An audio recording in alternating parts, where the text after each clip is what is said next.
Stephen King once wrote that nightmares exist outside of logic, and there's little fun to be had in explanations. They're antithetical to the poetry of fear.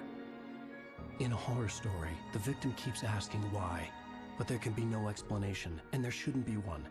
The unanswered mystery is what stays with us the longest, and it's what we'll remember in the end. My name is Alan Wake. I'm a writer.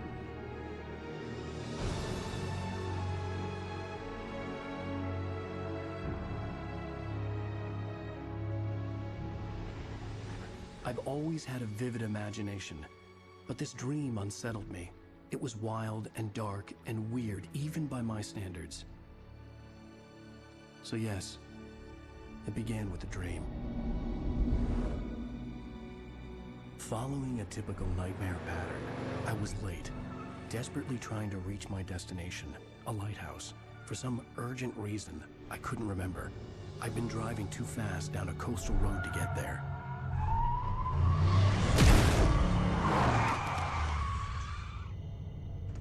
I'd seen the hitchhiker too late.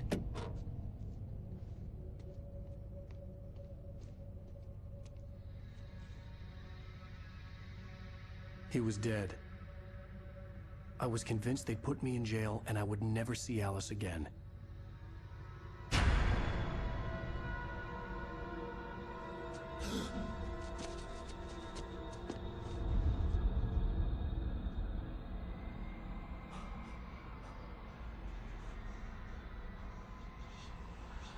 Suddenly, his body was gone.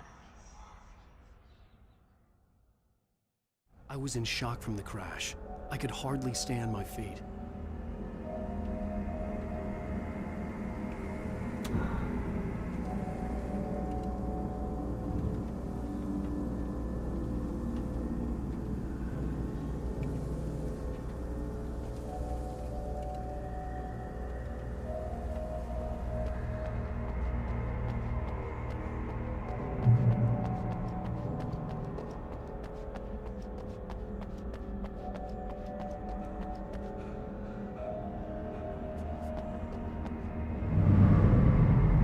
I had to go to the lighthouse. I knew there was something important waiting for me there.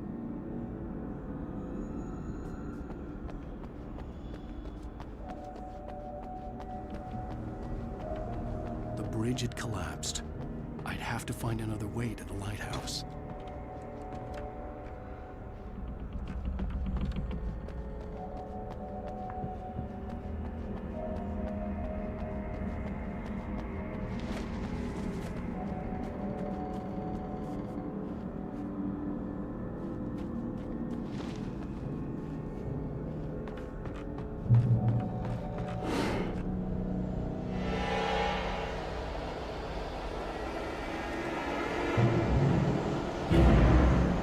You don't even recognize me, do you, Ryder? You think you're God? You think you can just make up stuff? Play with people's lives and kill them when you think it adds to the drama? You're in this story now, and I'll make you suffer. Sentence in your books if it wasn't for your editor. You'll never publish another one of your shitty stories. 'Cause I'm gonna kill you. It's not like your stories are any good. Not like they have any artistic merit. You're a lousy writer. Cheap thrills and pretentious shit. That's all you're good for. Just look at me. Look at your work.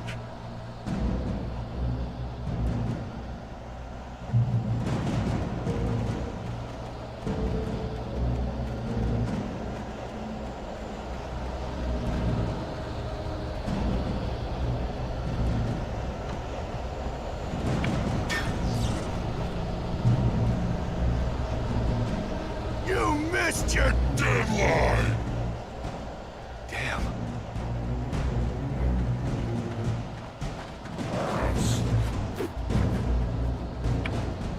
You can't stop me!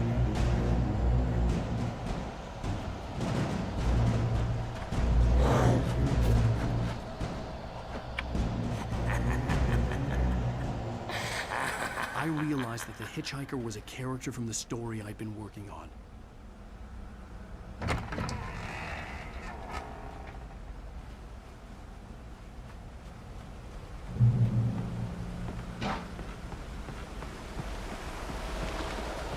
How does it feel to die by the hands of your own creation?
Stop! No! Damn it, die! No! No! No!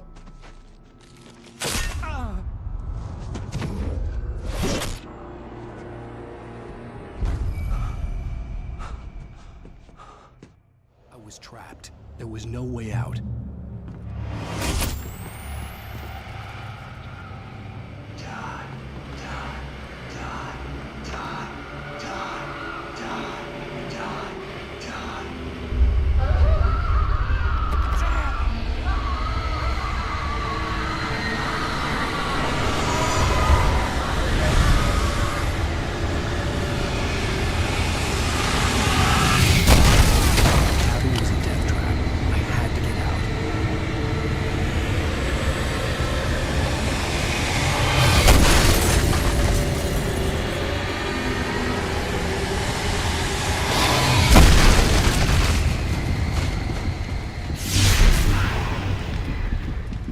Follow the light.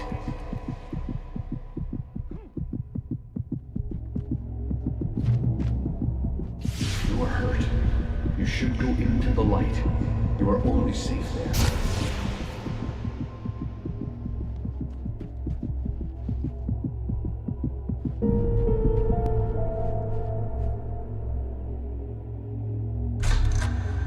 Well done. I have something important to tell you. It goes like this. For he did not know that beyond the lake he called home lies a deeper, darker ocean green, where waves are both wilder and more serene. To its ports I've been. To its ports I've been. Do you understand? No. Follow my light.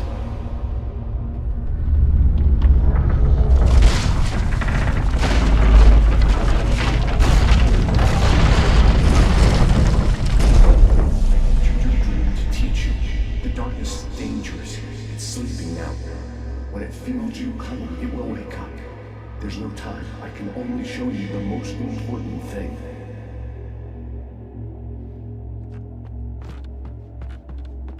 This way. There's no time. The hitchhiker has been taken over by the dark presence. You can't hurt him now. The darkness protects him from all harm. Only light can drive the darkness away and make him vulnerable again. Here, take the light. Turn your flashlight toward him and burn the darkness away.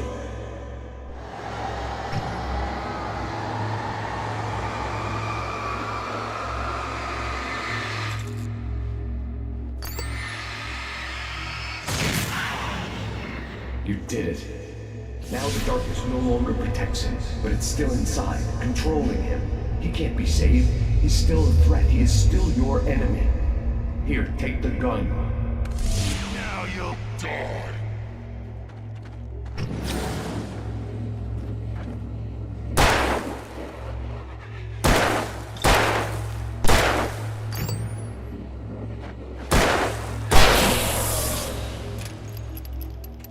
Good. You've done well. Remember what I've taught you. That is all. I will give you back your dream now. In the nightmare, a terrible darkness was taking over the world. The lighthouse was the last safe place on Earth.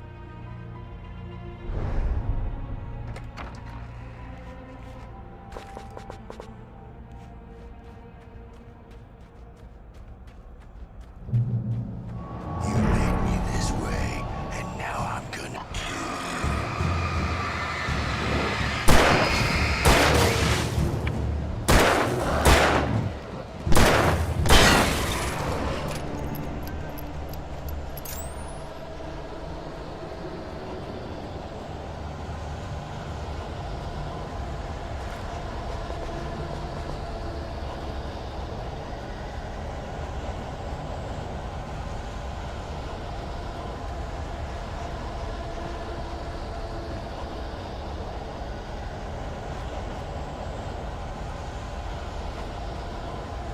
This is it, Witch!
up forever!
Shh, baby. Just another nightmare. Everything's fine. You dozed off. Right. Anything more than dozed off would be news for everyone. Cheer up, handsome. We're here.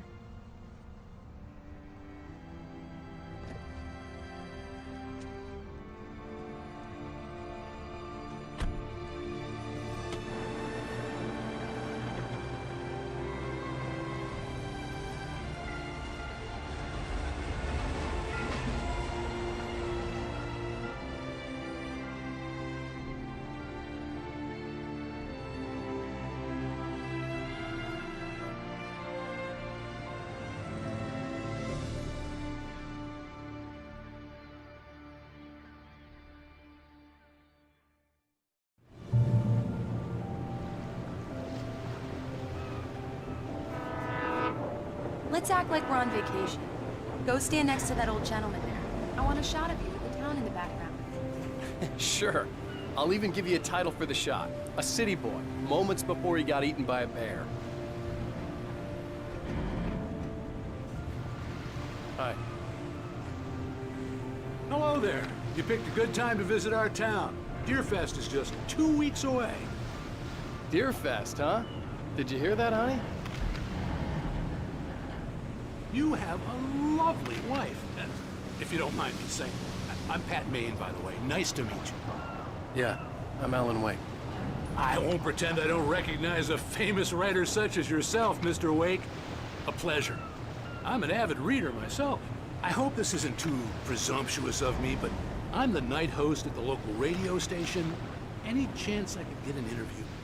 Look, Mr. Maine, I'm on vacation. In fact, I'd appreciate it if we could keep my being here just between the two of us. I'm sure you understand. Fair enough. You can trust me to be discreet. Not a hard man to track down if you change your mind, though. I hope you two have a lovely holiday.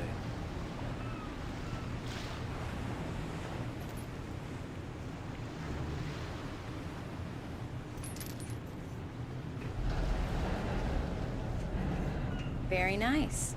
I got a couple of really good ones. And I see you made a friend. That's cute. Right. Yeah? Hey, bestseller, how's my favorite writer? Are you there yet? Barry. Yeah. We just got here. Are the locals giving you trouble? Just say the word and I'll hop on a plane and come make sure that you're left alone, Al. No, Barry, we're fine. Great, great. Just want to make sure you can relax and recharge. So, how is the place? Has it gotten your creative juices flowing? Barry, we're just settling in. Okay, Al. I'll call back later to make sure you're doing okay. And you call me if there's a problem, okay? Okay. Just looking out for you, buddy. Talk to you later. I love you too, Barry. You know he's going to be calling you every 5 minutes. Barry is Barry. I can always turn off the phone. What did I tell you? Text message from Barry. He says hi to you too. Alan, we're here. Come on, let's get back to the car.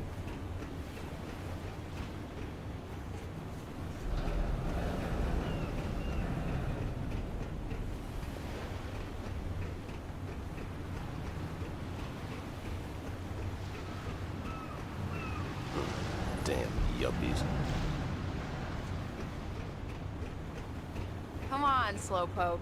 You get the full service here. I've made all the arrangements. I drive the car. I'll even carry the bags. All you have to do is drag your cute butt into the car and enjoy the ride. Yeah, sounds like you've got a lazy bastard for a husband.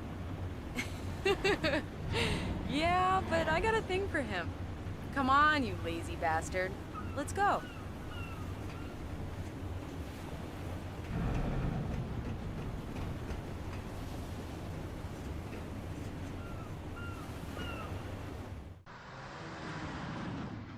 We need to stop at the local diner to get the cabin key from the landlord, a Mr. Carl Stuckey. He's waiting for us. I'll go fill her up while you get the key. I'll pick you up here in, say, 15 minutes? Sure. Alan, thank you for coming here with me. I love you too. Go on. I'll promise to behave.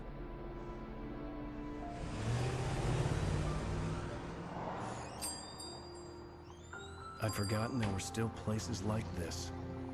Towns where everybody knew everybody. Welcome to the Oh Dear Diner. Hi, I was wondering if you could help me.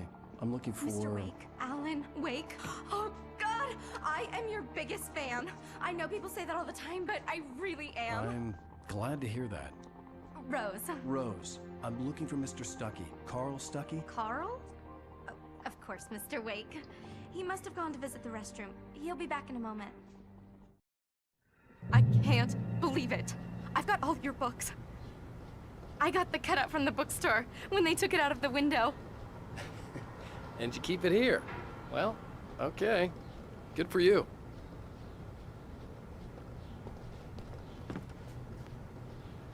Try the coffee. Just don't blame me when you fall in love, 'cause it'll break your heart when you have to leave. Rusty here is no longer human. Nothing but black coffee under a thin layer of skin. Yeah, that makes two of us. Do me a favor, Sonny. I could really use a tune right now. Coconut, number 6 in the jukebox. I'd do it myself, but both of my legs have gone to sleep. Bad circulation. Yeah. Are you serious? Coconut again? You disgust me. Call yourself a rocker. Unbelievable. Ha!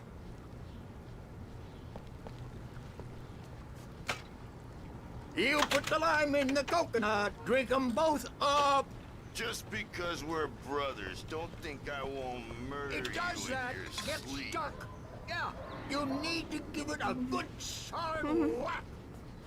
Yes, that's my favorite tune. Coconut. Don't go in there, young man. You can hurt yourself in the dark. I think I can handle it, ma'am. I didn't want to wait. I wanted to find Stuckey, to get the key and get out as soon as possible. The waitress was giving me a headache. Overeager fans always did.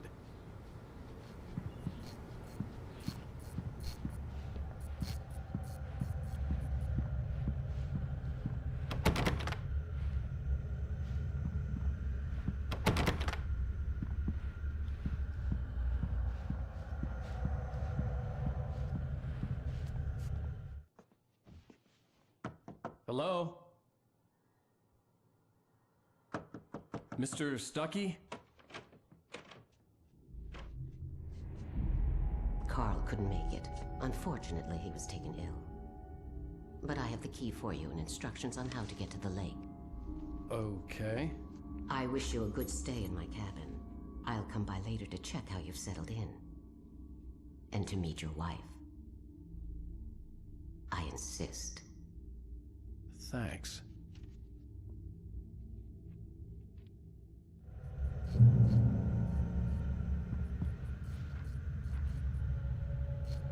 Cauldron Lake is a special place. Very inspiring.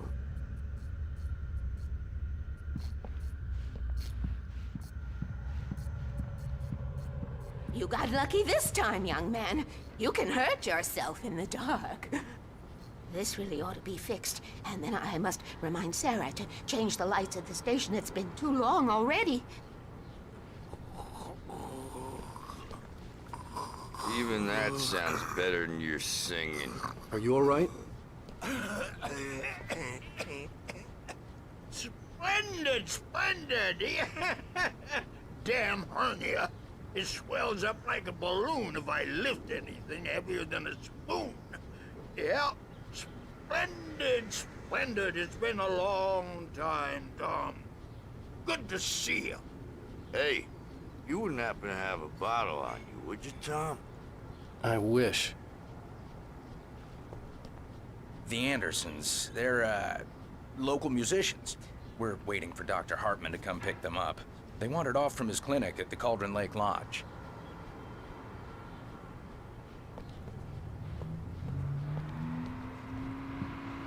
Bye, Mr. Wake. Mission accomplished. The key and the directions. My hero. I got some flashlights, just in case. Hey, wait! Mrs. Wake! Your keys!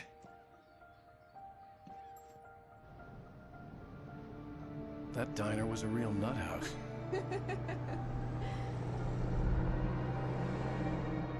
Can you believe this place? This would make a wonderful setting for a book. We're supposed to be on vacation, Alice. I'll figure it out when we get back home. Okay? Okay. We can talk about this later.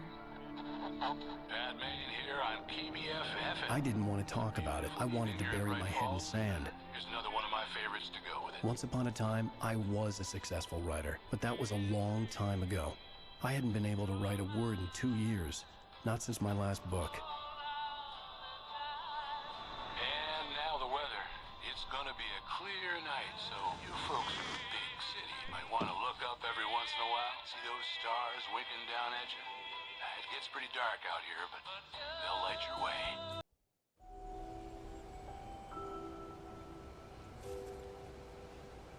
Wow. It's gorgeous, Alan. It's something, all right. Don't worry, honey. I'll get you inside safe and sound before it gets dark. And I've got the flashlight. I know. I'm okay. Alice had a phobia. The fear of darkness. I wanted to make sure we were inside with the lights on before sunset.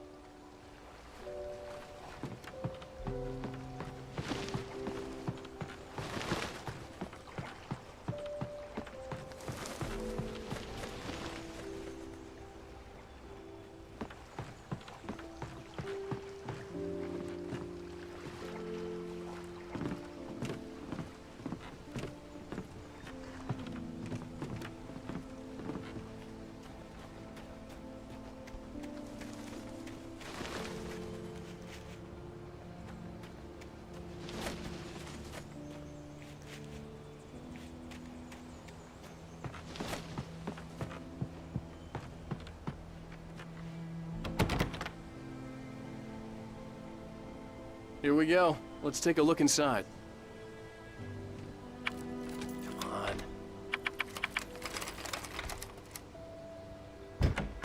It's dark in there. We need lights. Can you figure out how to get the power on, honey?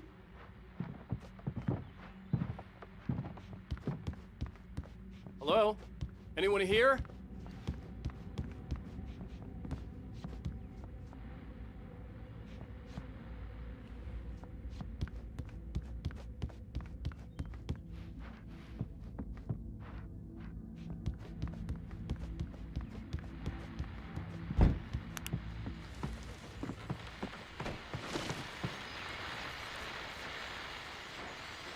The Deerfest guests have already started to arrive. Just ran into one on the ferry. A famous artist, no less. We'll see if we can rope him into an interview later on. Now, let's go to the phones. Caller, you're on PBS FM. Hi, Dad. It's Rose. Well, hello, Rose. What's on your mind? I know who that famous artist A shoebox filled with books by Thomas Zane sat on the shelf. I'd never heard of him before. just saw him at the diner. Oh, I am so excited. The power cable goes to that shed over there.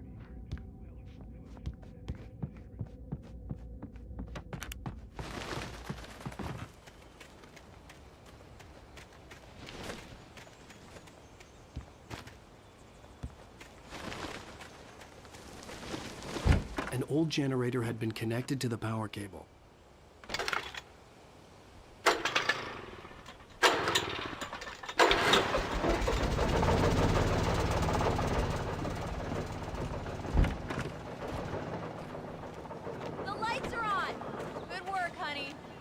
freshen up a bit and start settling in.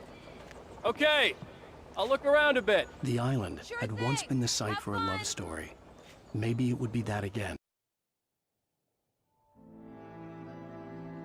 It was a beautiful place. I told myself I could rest here, sleep here, and forget about my work.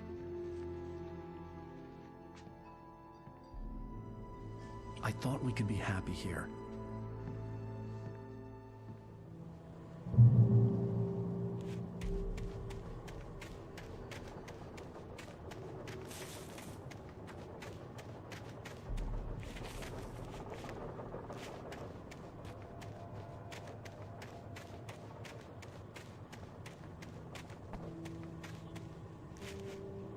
Alice had told me about Cauldron Lake Lodge. The old building used to be a hotel, but these days it was no longer open to the public.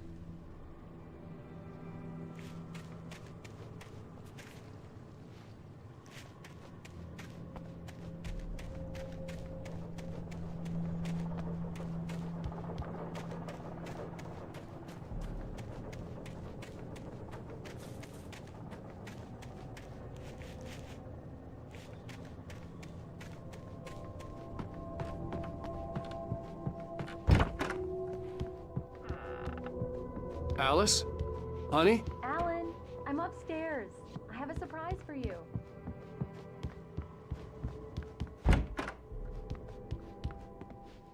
Surprise! Alice? What is this? I guess I have a small confession to make.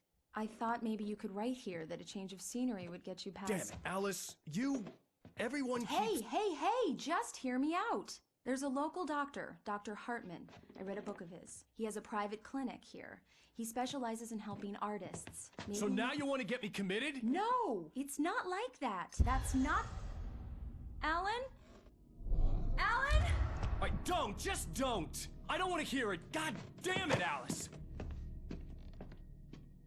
God damn it! I knew she wouldn't follow me in the dark. I needed some time alone to think things through.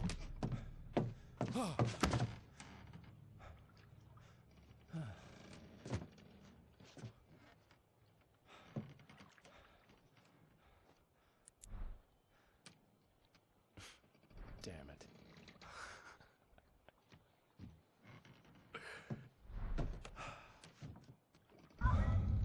Alice? Alice? Alice! The cabin had gone dark. All the lights were out. Alan! Where are you? Help! It's all right, I'm coming! Alan! Help me! What the hell? Alan! No! Ah! Alice? Alice?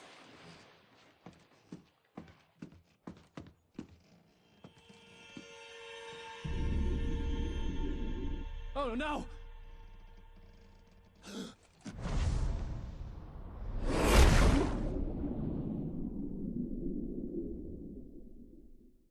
Keep going, Alan. Wake up. Alice?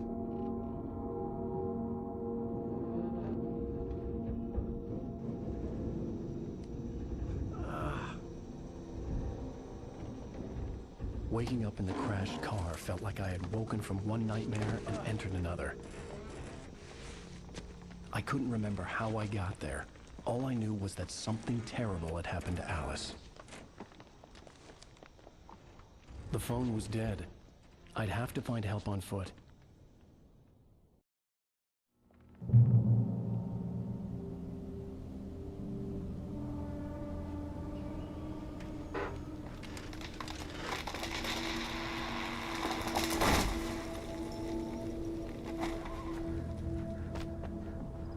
Among Alice's things was a book, The Creator's Dilemma, by a Dr. Emil Hartman. Seeing the book brought back my fight with Alice. I didn't like it, and I didn't like the guy's smug face on the cover either.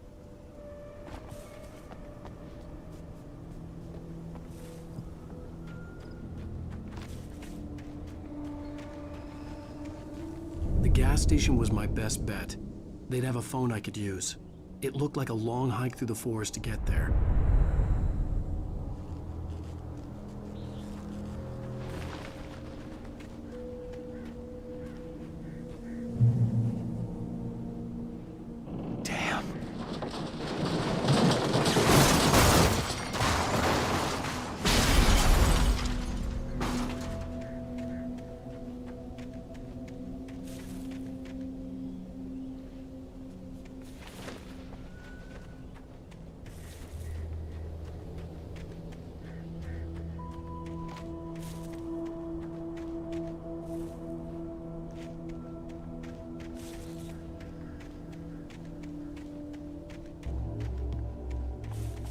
Hello?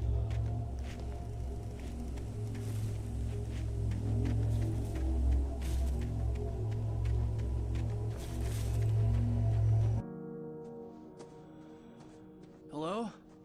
Someone there?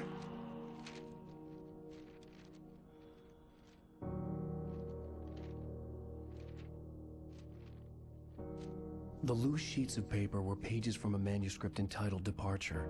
That was the name I planned to use for the next novel I had never gotten started. I was named the author. I hadn't written it. I couldn't remember writing it. In the scene on the page, the hero was attacked by an axe murderer in the woods at night.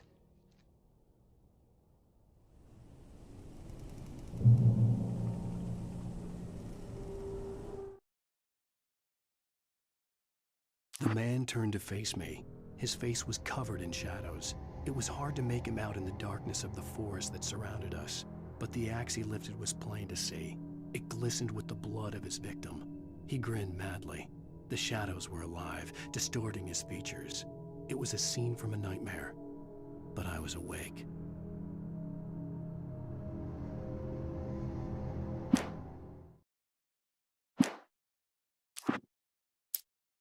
Departure by Alan Wake.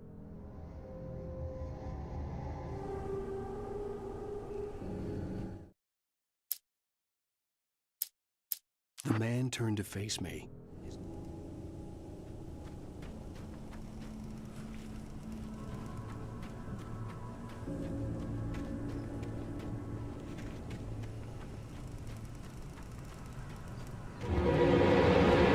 Anybody there? Please, I've been in an accident.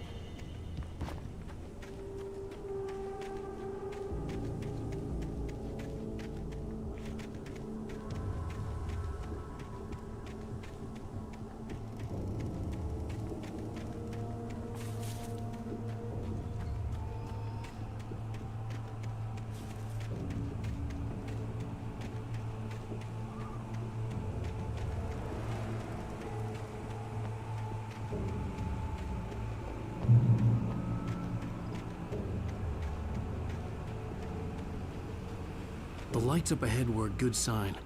Maybe I wouldn't have to hike all the way down to the gas station to find a phone.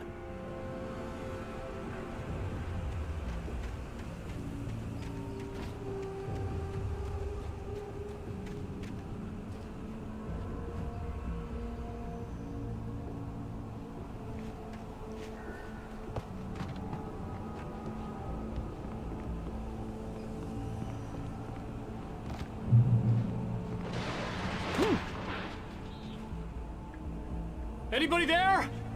Please, I've been in an accident. Hey!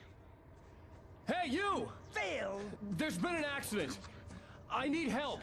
Listen, I need to... Premium cabins for rent in...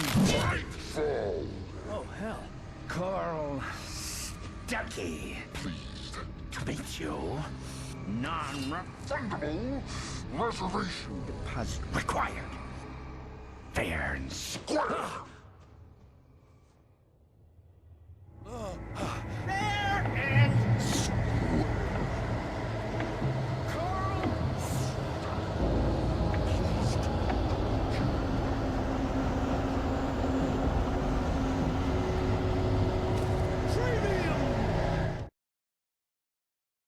The Taken stood before me. It was impossible to focus on it, as if it stood in a blind spot caused by a brain tumor and eye disease. It was bleeding shadows like ink underwater. like a cloud of blood from a shark bite. I was terrified. I squeezed the flashlight like my life depended on it, willing it to stop coming any closer. Suddenly something gave, and the light seemed to shine brighter.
Figure a way out of this.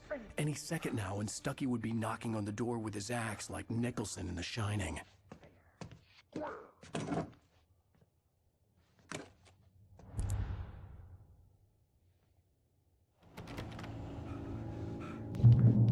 During your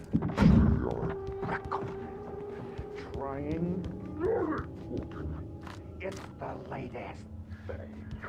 Incontestably proven health benefits let you. Yes. Great Falls Sheriff Station. Oh, may I? You can see the Hello? Hello? those cholesterol levels go. This is bad. I wasn't about to open the door, as long as I was liable to catch an axe with my forearm.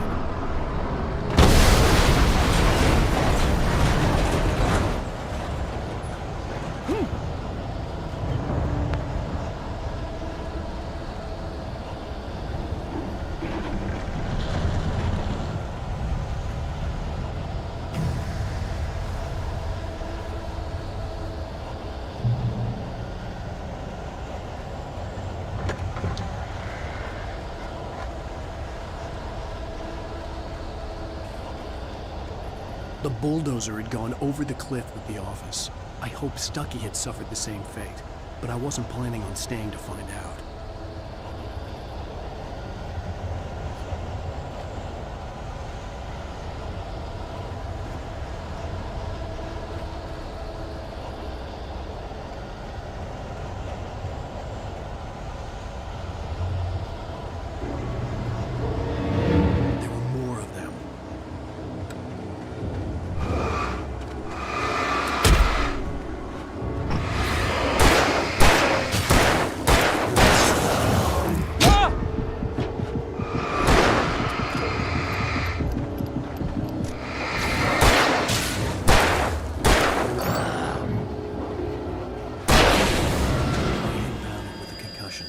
I'd never fired a gun outside a shooting range, and now I just killed someone. Or something. There were no bodies. They just disappeared. If I was dreaming, it felt real enough to make me sick.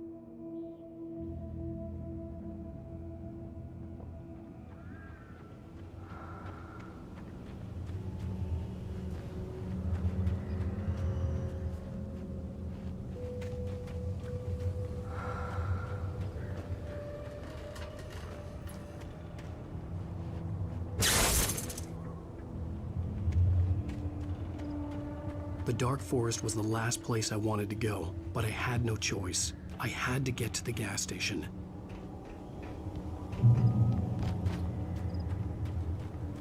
It's rabbit season!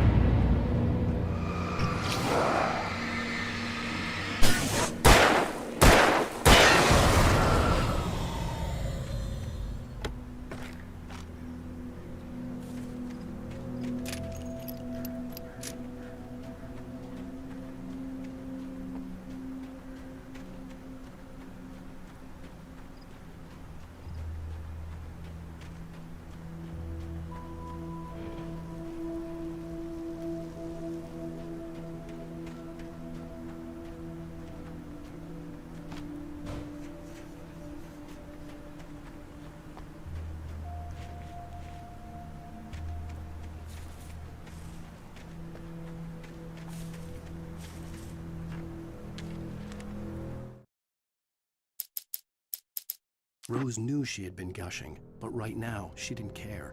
As far as she was concerned, her brief meeting with Alan Wake was literally the high point of her life. She watched as he got in the car with his wife. She was pretty, confident, at ease with Wake. Not like Rose. They were perfect for each other. She'd have given anything to be called their friend.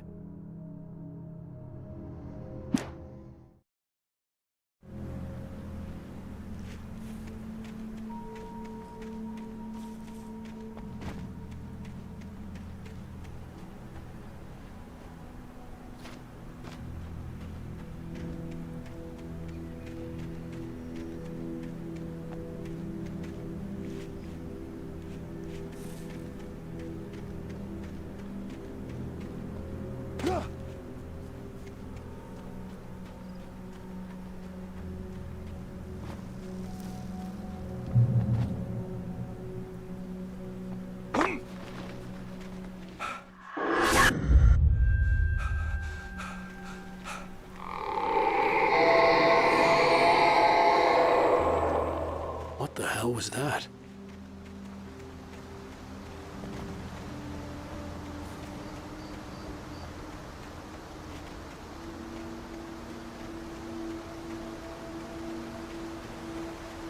When I saw the river below, something uncoiled itself inside my head. I realized that I'd have to find a way across. I didn't even want to look at the water.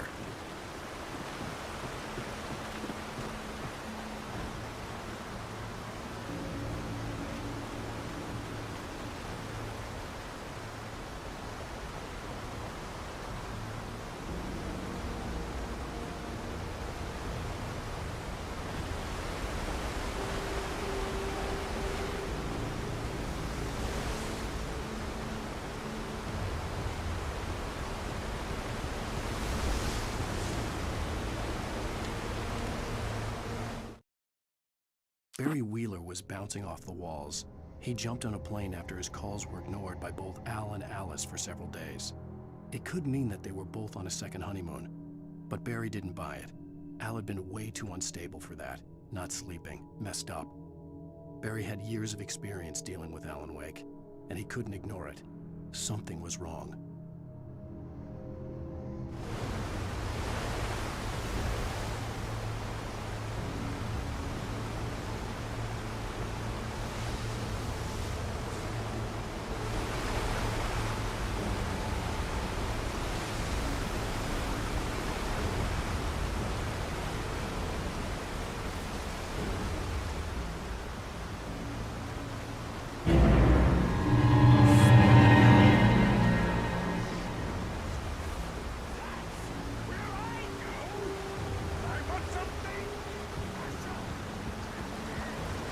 Stucky was still out there, in the dark, stalking me.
The staircase was broken.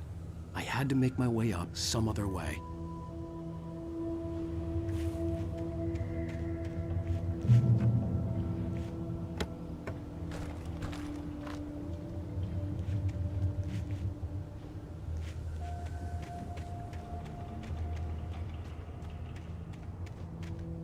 There was no power.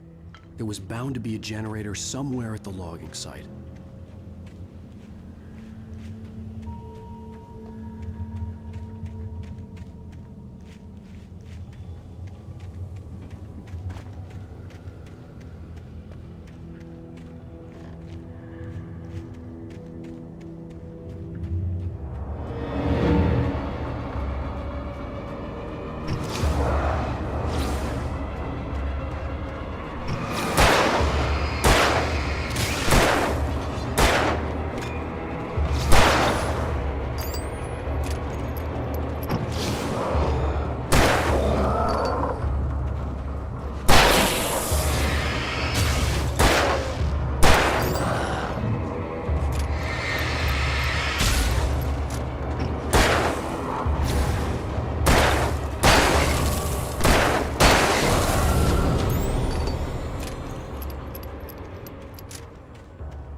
With all this forestry equipment around, there had to be something I could use to reach the top.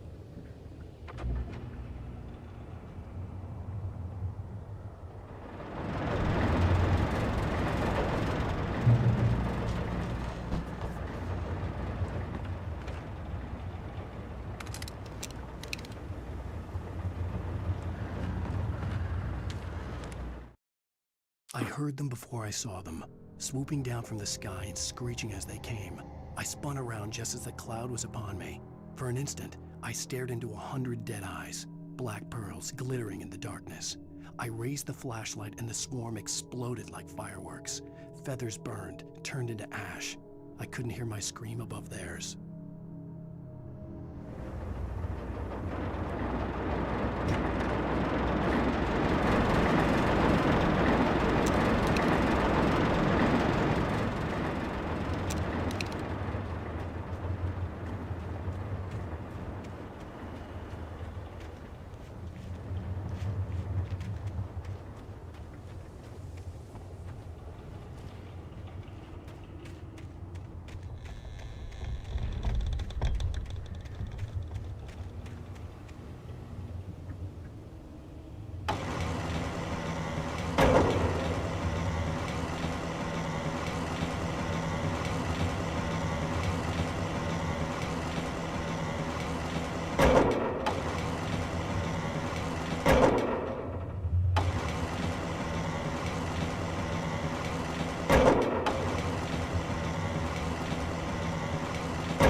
Well, I was just outside for a breath of fresh air, and what a night.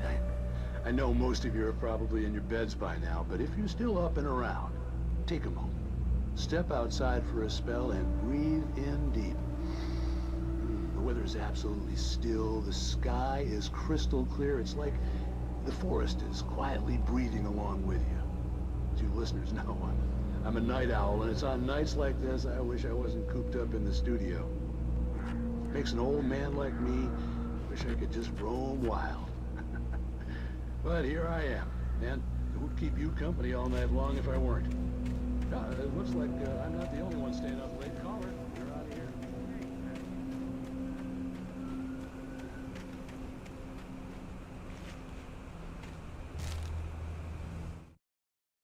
At first, I kept finding the pages as if by accident. The book I couldn't remember was either a terrible and true prophecy or an act of creation that had rewritten the world. I began to hunt the pages feverishly, for they held the answer to the mystery. With it, I could save myself. With it, I could save Alice.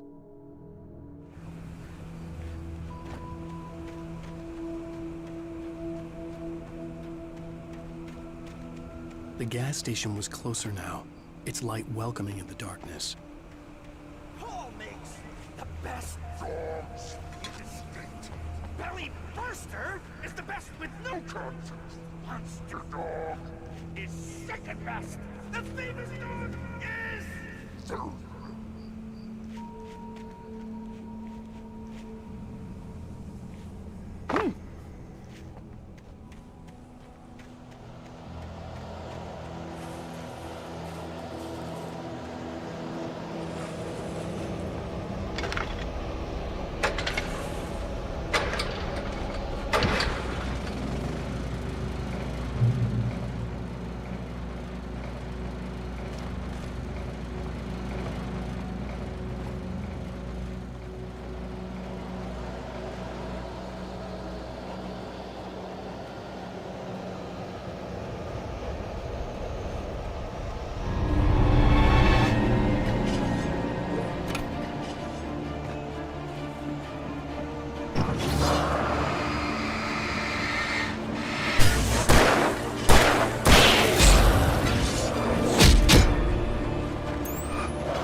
I stepped into the gas station's garage. It was dark and quiet. The place was a mess. It looked like someone trashed the place or that there'd been some kind of fight. Light spilled into the room through an open door at the back, and I made my way toward it. Without any warning, I was blinded by a bright light. An old portable TV on the shelf had come alive by itself. Impossibly, I could see myself on the screen, talking like a madman.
Science. It bestows immortality on those who advance it to elevate all of mankind. Newton, Einstein, Sagan, princes among men. But the price for such a legacy is steep indeed. In Night Springs. Tonight's episode, a quantum suicide. If our lives are already written, it would take a courageous man to change the script. Having called a press conference, Dr. Barclay Colvin is about to demonstrate that very courage. Ladies and gentlemen of the press, I am Dr. Barclay Colvin, and I'm glad so many of you could join me here at the Moorcock Institute. Tonight, I'm going to give a practical demonstration of the many worlds interpretation. As you can see, this is a loaded 9mm pistol. It shall be part of a thought experiment. And now, A real experiment. Known as a quantum suicide. Did he say suicide? Is that a real gun? He's kidding, right? Please, please, stay calm. There is no risk. Observe what occurs when I place the weapon against my own forehead. Now, you might think this round is merely a dud. Not so. Observe the flower pot. And yet, I myself cannot be harmed with this gun. With each pull of the trigger, 2 new realities branch off. One in which the weapon didn't fire, and one where it did.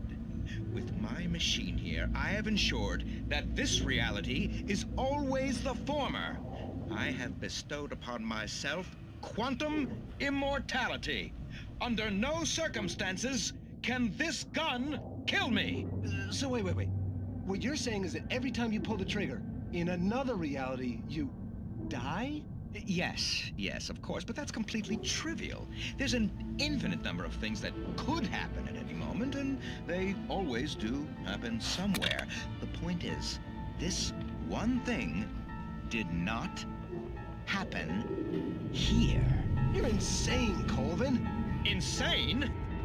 Insane? Hey, was this thing supposed to be plugged in? I stumbled on it. You fools! Gaze upon quantum immortality.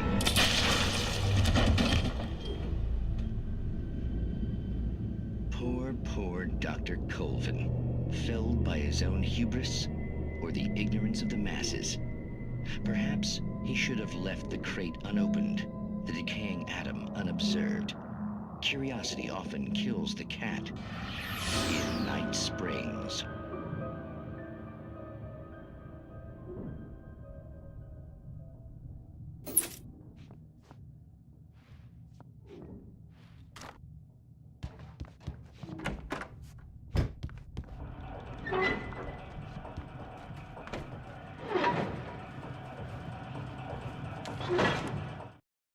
The cabin on Cauldron Lake? She asked. The sheriff looked at me suspiciously. The early morning light flooded through the office windows. I would probably never have gotten out of the woods alive without her help, but I couldn't tell her the truth of what I'd faced the previous night. She'd think I was lying or crazy. She'd lock me up, and she wouldn't help me find Alice.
Stucky's body vanished, leaving behind only a lifetime of nightmares to come, assuming I'd reached the lights of the gas station alive.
I recognized the parade float I had seen in Bright Falls when I first arrived with Alice.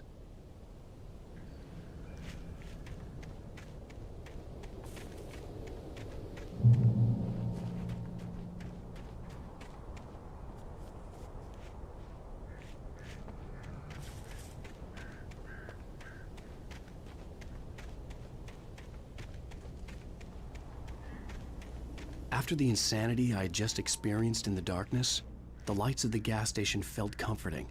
At least for a moment, the sane world reasserted itself.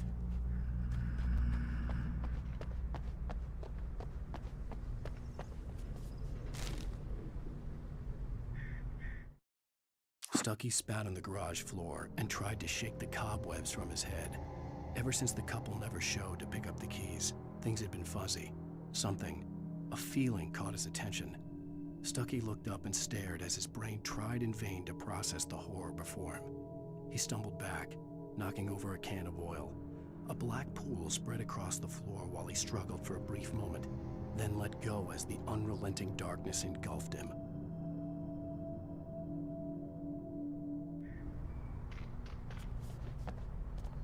The Deer Fest had been 2 weeks away when we arrived.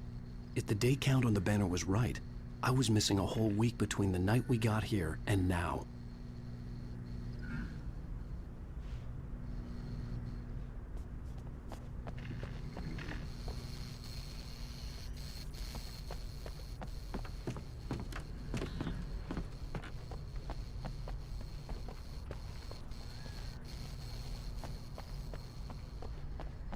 I had to get inside the gas station to find a phone to call for help.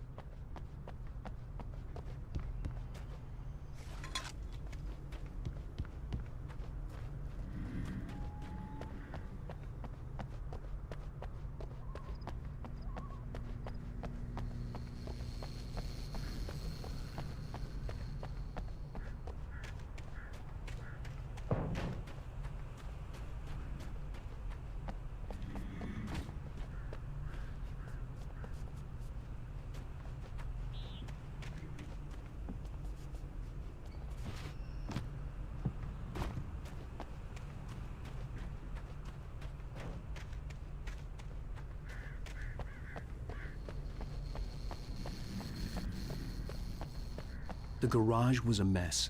It looked like someone had trashed the place, or that there'd been some kind of fight. I'll write. I'll keep writing. Outside, there's only darkness. Outside the cabin, outside the story, there's only darkness. I can feel her presence in the dark. Just now, I could smell her perfume in the room. I'll reach her. I'll fix it up. I'll bring her back. The story will come true. If I stop, she's lost. I don't believe this. It'd been me on the TV, talking crazy. Was I losing my mind?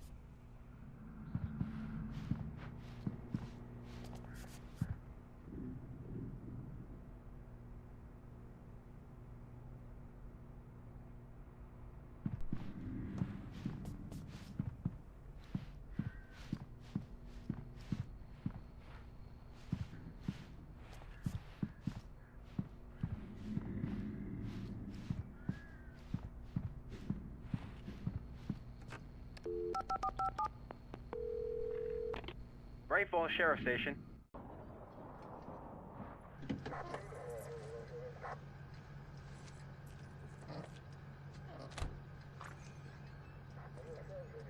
Oh, thank God, Sheriff. Sheriff Sarah Breaker, you are... I'm Alan Wake, but listen, I was in a car crash. My wife, Alice, she's missing. Calm down, Mr. Wake. We were staying in a cabin on the island, on Cauldron Lake. There's no island on Cauldron Lake, not since the big eruption in the 70s.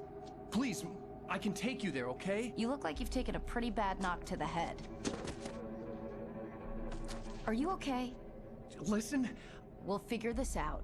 Please get in the car. We'll swing by the lake and then we'll go to the station, okay? Mr. Wake, have you seen Stucky, the guy who owns this place? I realized I couldn't tell her what had happened in the forest. She wouldn't have believed me. And then she wouldn't have helped me with Alice.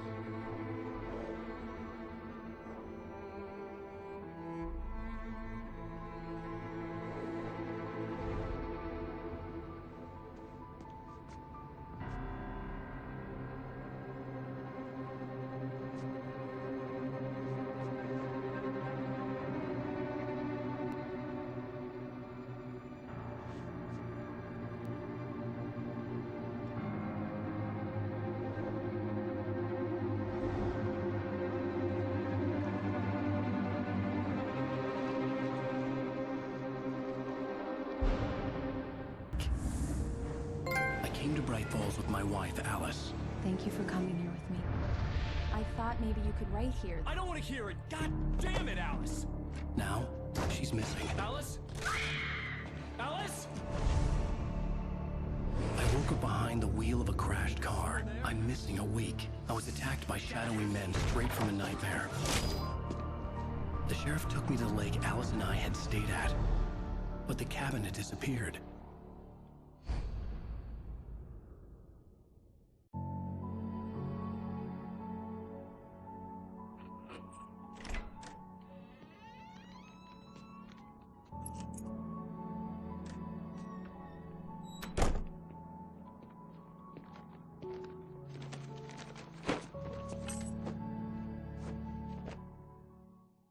Honey, I'm home.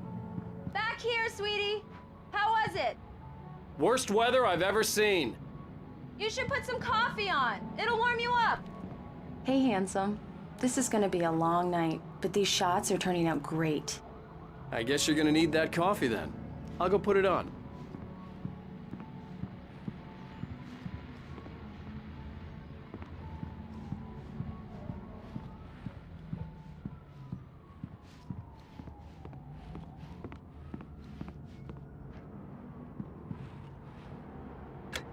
Coffee's on.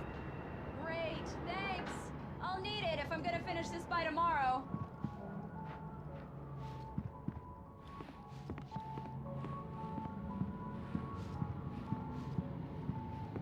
Oh, hey, I just finished those cover mock-ups. They're on your desk. Tell me what you think. No kidding. I didn't think you'd get them done this quickly. On occasion, I can perform all sorts of miracles, my dear. Oh, really?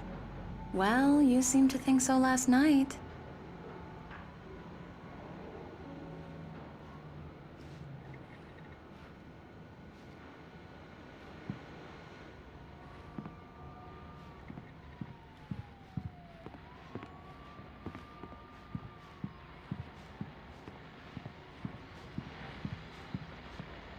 These look really good.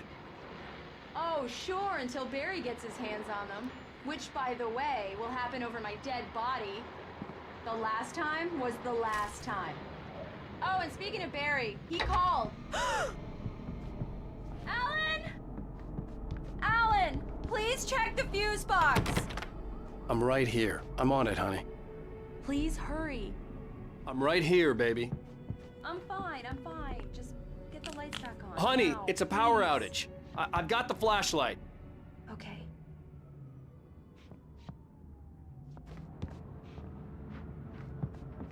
Hi. You okay? I'm sorry. It just really spooked me. Don't worry. We'll just break out the candles. I know it's stupid, but it's just... Especially when I'm not prepared for it, you know? It gets to me. I love you. Tell me a story, writer. Okay. I used to have these nightmares when I was a kid. The dark really spooked me, too. When it got really bad, my mom gave me this old light switch.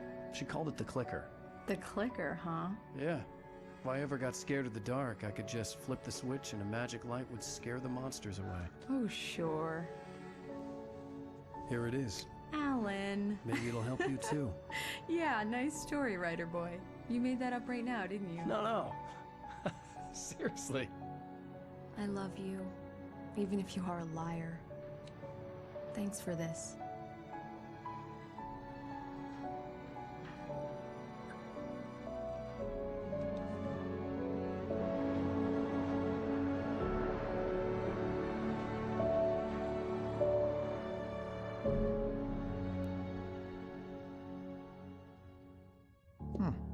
How do you feel, Mr. Wake?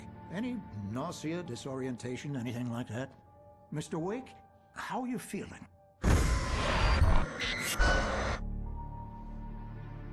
I'm okay. My head's fine. I had to lie about my headache and memory loss. He'd send me to a hospital for tests. I couldn't leave without Alice. Very well. I don't think you have a concussion, but you've obviously been through quite a shock. You should take it easy for a couple of days. Thanks. Well then, Mr. Wake, we're done here. If the pain gets any worse or you experience any other symptoms, you should come see me. I'll let you get on with it then. Sarah, Sheriff Breaker, is waiting for you. She's very good at her job. I'm sure she can locate your wife in no time. Doc Nelson was the image of a small-town doctor. Sheriff Breaker had called him to the station to take a look at the cut in my head.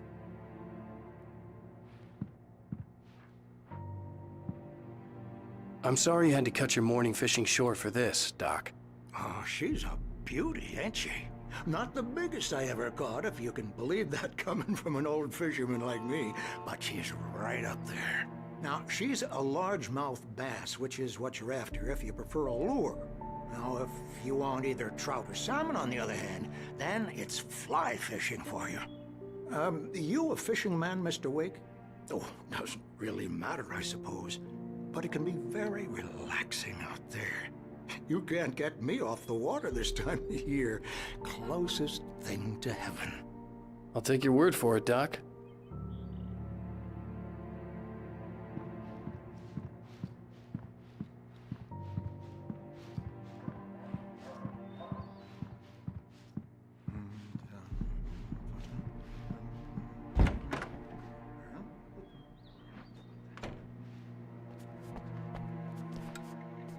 Thank you for testing the lights, Miss Weaver. Everything seems to be fine. I don't have the luxury of being complacent, Deputy Grant. The bulbs will need changing soon. You can't change them in the dark. I'll be sure to take care of it, Miss Weaver. Have a nice day now. Very good. I'll come back later on to remind you, just in case. Alice looked through the viewfinder, lining up the shot. Cauldron Lake was breathtaking. Something caught her eye. A figure standing in the shadows behind the cabin, like a thin woman in a black dress. She lowered the camera and looked again. No one there. Just a collection of bushes that looked vaguely human-shaped. She shook her head and laughed.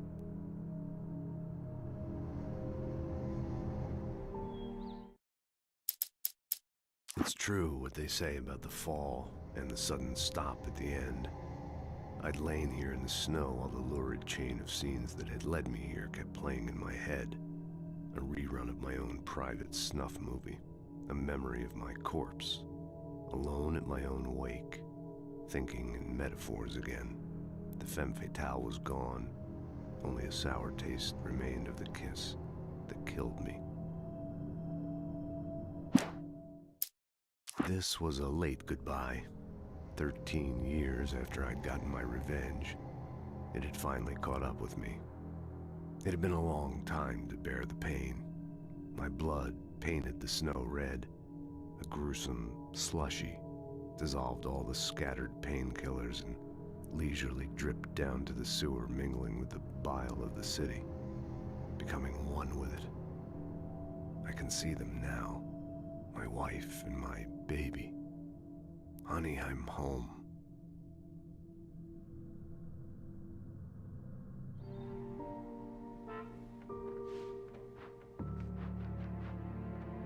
Yeah, it's Mulligan here. I'm at Stucky's gas station with Thornton. There's no sign of him. Over. Wait. Yeah, this is Thornton. Look, we've located the brake float. It's here. That's some good news, right? Stucky was supposed to be driving it at the rehearsals today. Over. Oh, give me that. Mulligan here. Looks like someone really thrashed the garage. Over. Okay, roger that, guys. Keep looking for Stucky. Jane's out. Mr. Wake, the sheriff is waiting for you in her office down the corridor. That was Cynthia Weaver. I guess you can call her the town eccentric. She used to be the editor of the local newspaper, but she's focused on, other things these days. She'd fit right in where I come from. As you can see, she's a little obsessed with maintaining the light bulbs of the whole town, refuses to step on shadows, things like that. Back in her day, she wrote about all sorts of weird things in the paper. Bright Falls has a colorful history. Of course, what small town hasn't?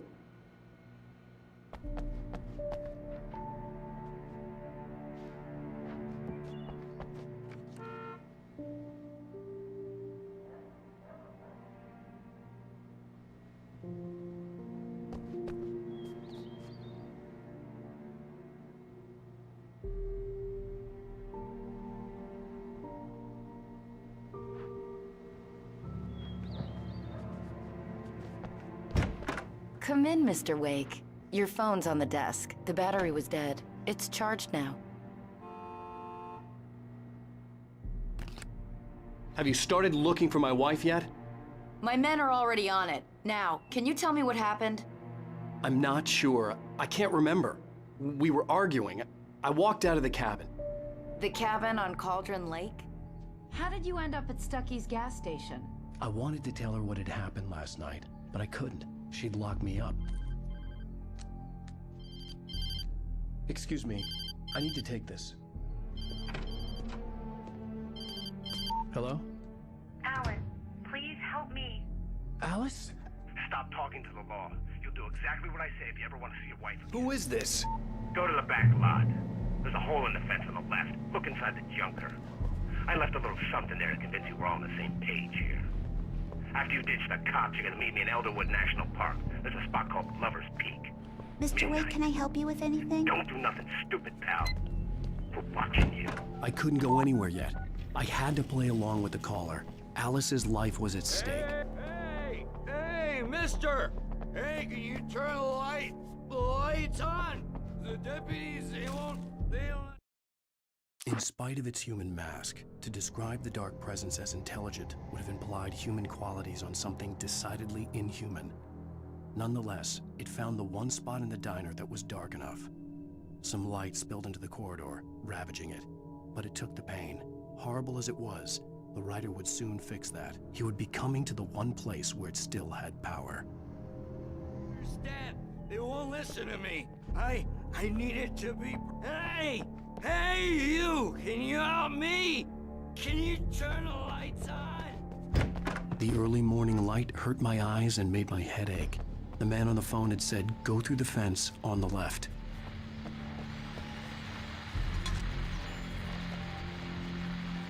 Well, folks, it's been another long night, and it's about time for me to sign off for a while. God knows I need my beauty sleep. Just one more item before I go. It's been a busy night for the sheriff's department. We've had a few broken windows, even a report of shots fired on Main Street. Deputies Mulligan and Thornton had to deal with two intoxicated young men who were celebrating the completion of their Deerfest float. Now, folks, we get this every year. I know it's exciting, the big day's almost here, but let's save it for the party and leave the gunplay for the shooting competition, huh? There's no point in getting all worked up yet.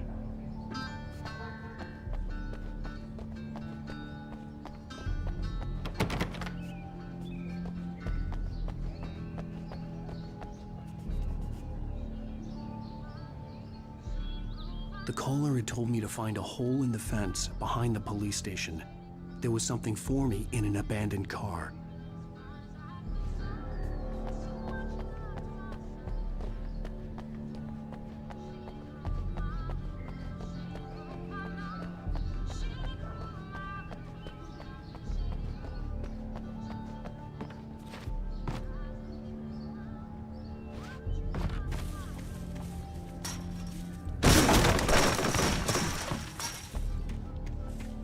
Alice's driver's license had been placed on the front seat. The caller meant business. Barry? Ow! Ow! Thank God! Where the hell have you been? I've been trying to reach you for a week, you and Alice. I've been worried sick. I flew out yesterday. I'm here in Bright Falls. Barry, listen to me. I'm at the sheriff's station. Come and get me. I can't talk now. Ow! What the hell is going on? I had to get the sheriff to let me go. I needed to get to Elderwood National Park to meet Alice's kidnappers.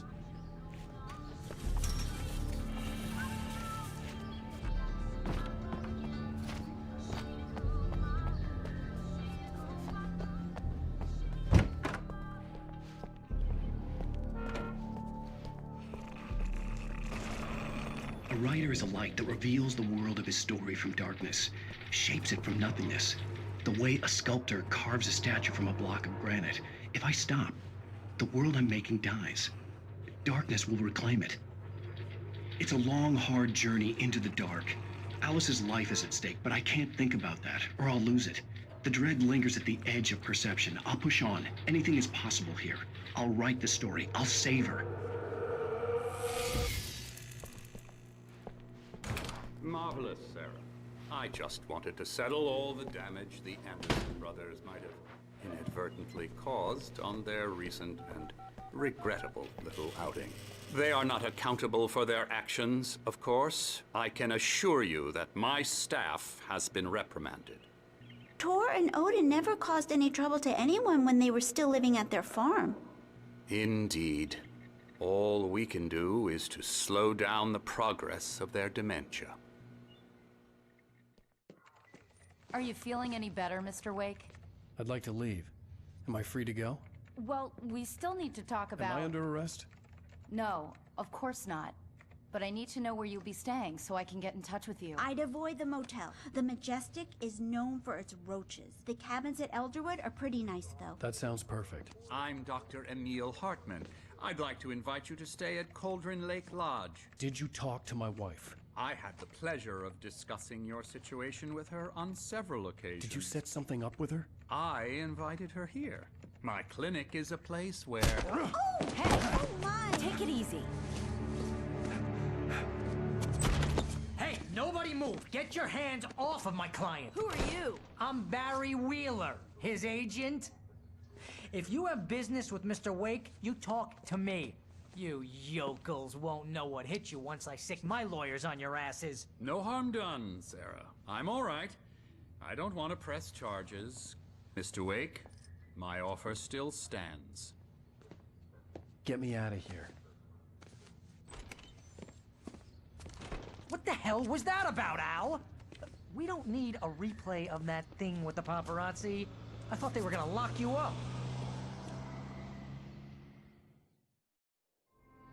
I had to talk to someone. I told Barry everything. He thought I was certifiable, but when he heard about the manuscript, I had him.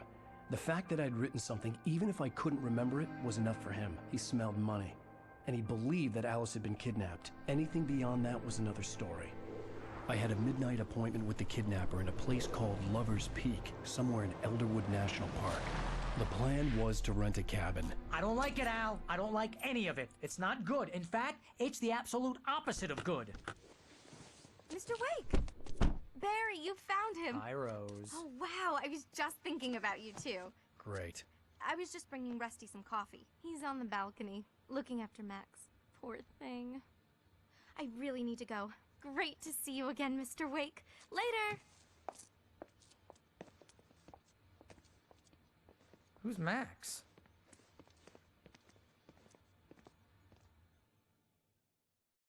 What an airhead. Jeez, Mr. Takes a Swing at everybody. This is not her fault. She's a very nice girl and, more importantly, a fan. She even has a fan site dedicated to you. And she was very helpful when I was looking for you. Seriously, Al, what you were saying in the car, just listen to yourself. What, you shot a guy and his body just disappeared? When was the last time you slept? What, are you high? Have you been drinking? No! Look, Barry, I'm missing a week, and someone's got Alice. Do you and understand what it sounds like when you say stuff like that? Don't get me wrong, it's a good story, could be a bestseller. But when you start confusing fiction with reality, you're buying yourself a ticket to the funny farm. All right, wait here.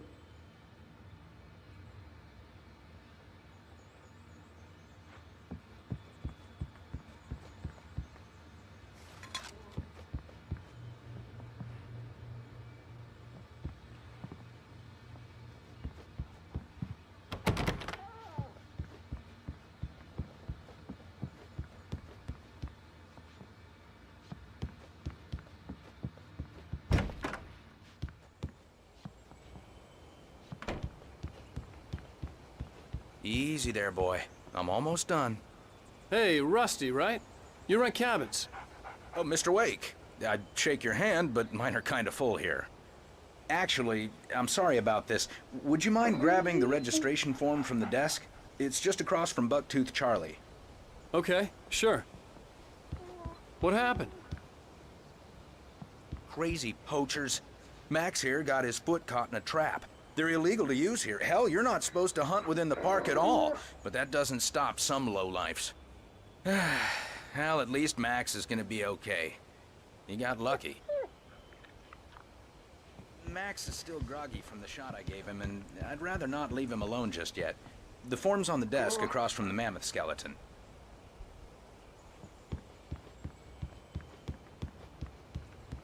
Okay, Seriously, boy, we're Al, almost you done can't here. just go and meet a kidnapper. Those situations always end up in disaster. You gotta talk to the cops. She's my wife, and it's my call. Can we talk about this later?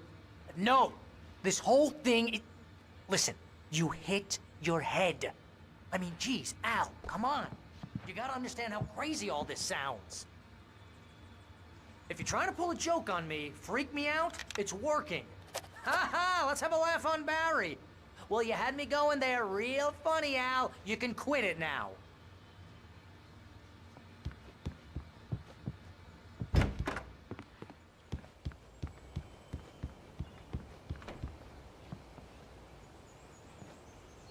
I think this is the form you wanted. And here are the keys. Okay, you're all set, Mr. Wake. Glad to have you staying here. Thanks. Can you tell me how to get to Lover's Peak?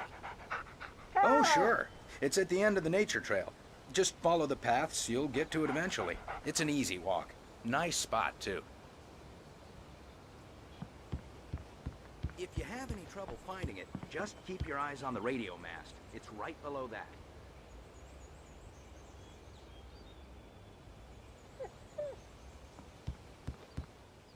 Look, Al, you're asking me to believe that you shot a dude who went poof into thin air, a guy who was bulletproof until you pointed a flashlight at him. You hear that from people who end up spending time in padded rooms, strapped to their beds, wearing white shirts with too long tangled up sleeves, and eating a healthy diet of pills. Al, you make cruel jokes about people who believe that kind of stuff. You're the skeptic. You gave me an hour-long lecture on homeopathy last month. What was it? If there's no proof, it's pure bullshit. Period. Guess the laugh's on me then. Al, come on! I mean, okay. Okay, maybe something weird happened to you, okay? Well, thanks for the heartfelt vote of confidence.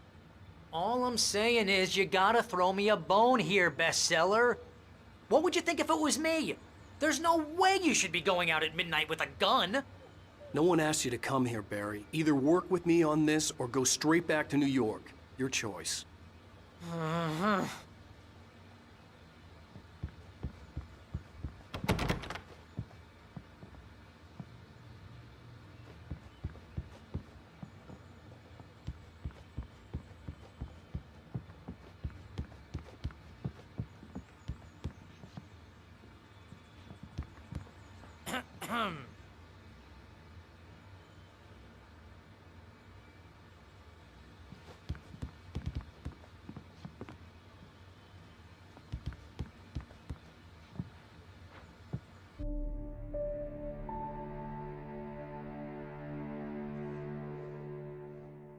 crazy talk, Al. Al!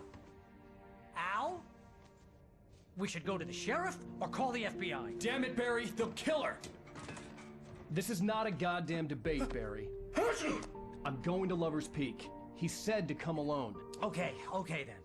I understand. You're my best friend, and I'm worried that you're not right in the head. Tell me what to do to help, and I'll do it. You stay here, and if I'm not back by morning, call the cavalry.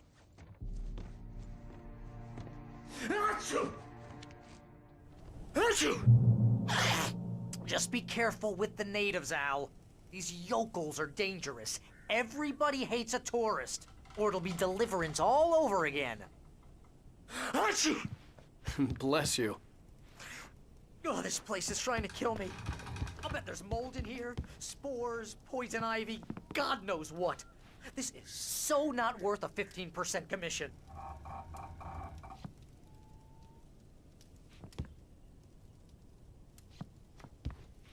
Lock the door when I leave.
I knew I should have gone to the cops.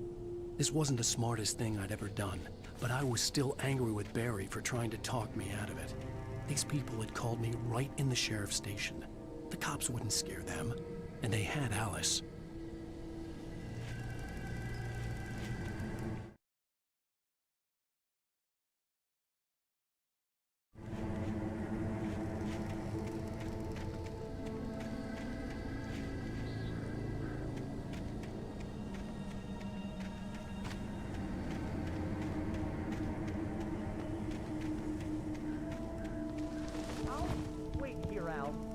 Hold down the fort. I'll be with you in spirit every step of the way, Al. Walk through the door now.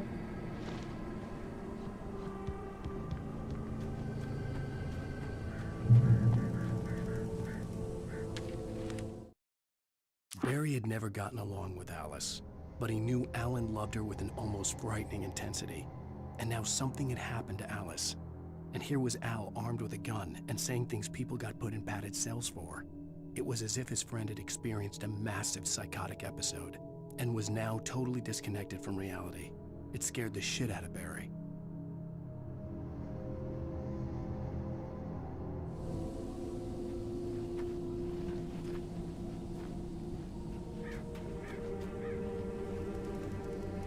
Barry had the keys to the car he rented. Wasn't a long walk to the visitor center, and it wouldn't be any use to me in the forest.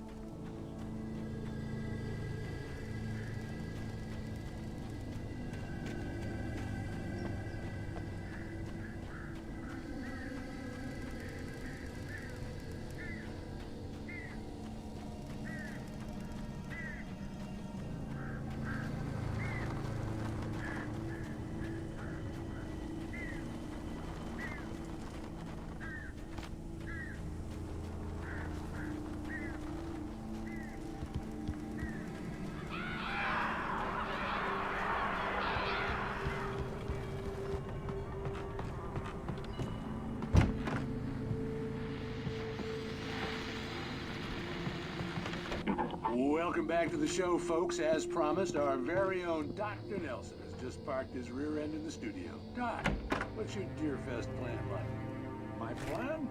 You make it sound a lot more organized than I ever seem to manage.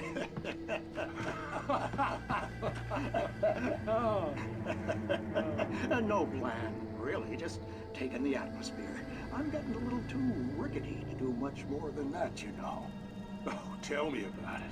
No sack race for us older gentlemen, huh? Yes, exactly, Pat. But I'm gonna check out the parade, of course.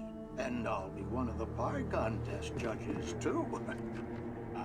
Well, that takes a different kind of constitution. Oh, yeah. It's my kind of exercise. Now, Doc, seriously, you're in pretty good shape, though. You're the outdoors type. I know for a fact you're an avid fisherman. That's right. Matter of fact, just caught a heck of a largemouth bass early this morning. But you're not taking part in the fishing contest? No, not this year. I'm just not that competitive anymore. Now I just like to take my time.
The air in the visitor center was heavy with an awful smell, as if some rotten drowned thing had crawled up from its grave. Rusty kept coughing blood. My eyes were drawn to the twisted shape of his broken leg. The attack had been vicious. Max whined in his cage. Rusty's eyes were wild with fear and terror. He gasped. "Mr. Wake, it happened just the way it was on that page."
Mr. Wake?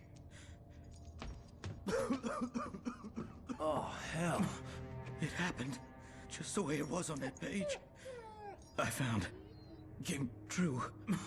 It knew. So dark. It'll come back for me. You must... The lights. In the office. I have the key. Okay, Rusty.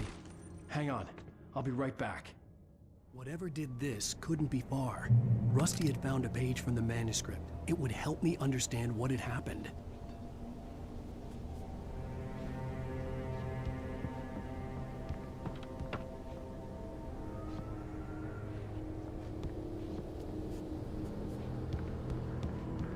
Shh. Good boy.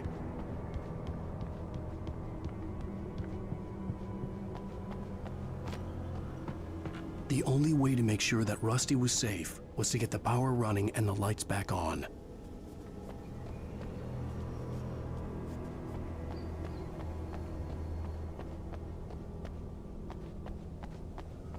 The gate to Lover's Peak was locked.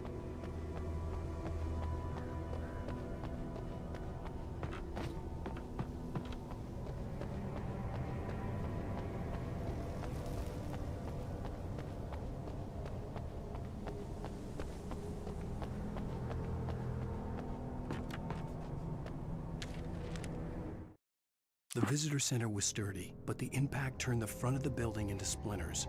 Rusty was thrown across the lobby like a rag doll and hit the far wall hard. It didn't hurt until he tried to move and saw his leg bend the wrong way, felt the broken rib stabbing him on the inside. Rusty howled in pain and fear, suddenly afraid to die alone.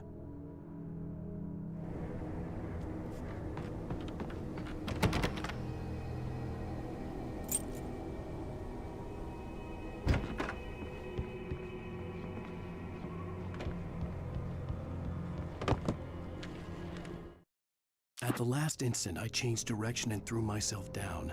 The axe splintered the trunk of a tree. I stumbled into the pool of bright light. My lungs burned. I was too exhausted to move. I tensed as I waited for the killing blow, but it never came. I raised my head. Nothing moved in the darkness beyond. For the moment, bathed in the cold light, I was safe.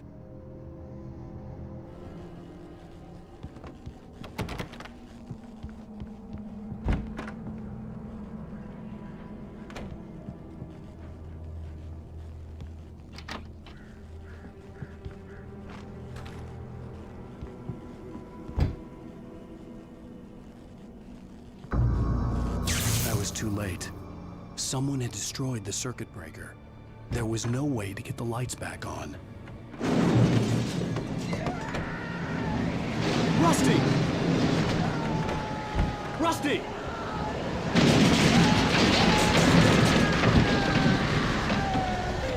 The ground was covered with oily patches that looked like liquid darkness.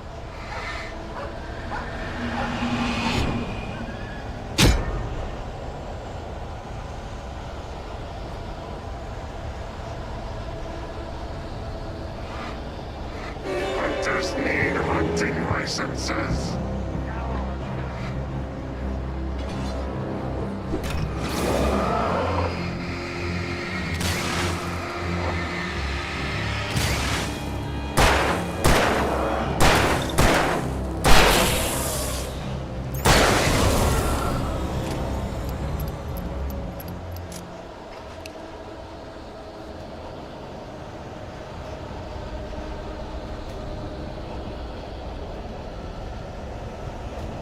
Something had torn a mammoth-sized hole in the wall.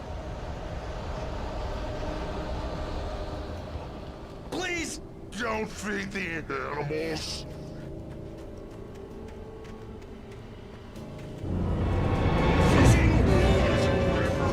For those visitors who purchase a park license, obey at all times. Never. Two bears and wolves never approach any other closer than 25 yards. That must be leashed. Never leave your pet unattended. It is against the law to remove any natural objects or historical artifacts from the park.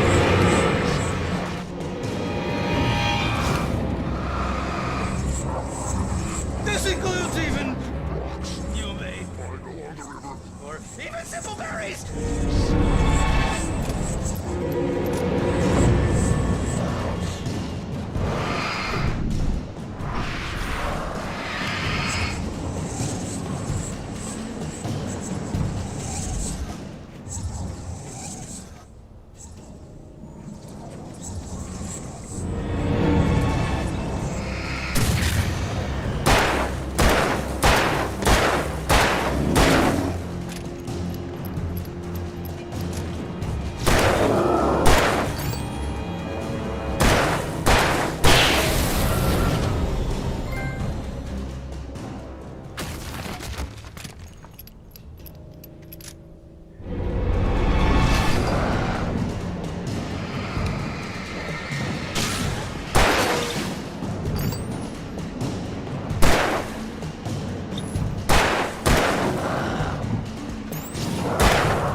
Forget about it, Barry. It's just me going crazy.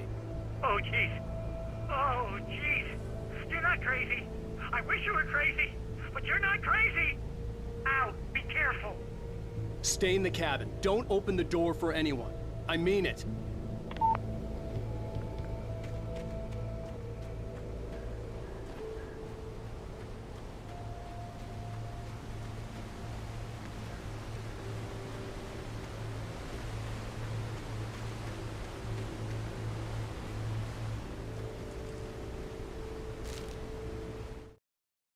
In that last instant of consciousness, Rusty thought about Rose. He was older than she was. Rose was barely out of her teens, but she made him feel young and forget what a train wreck his long-dead marriage had been. He still wore the ring. He'd been waiting for her to tell him to take it off. Now she never would.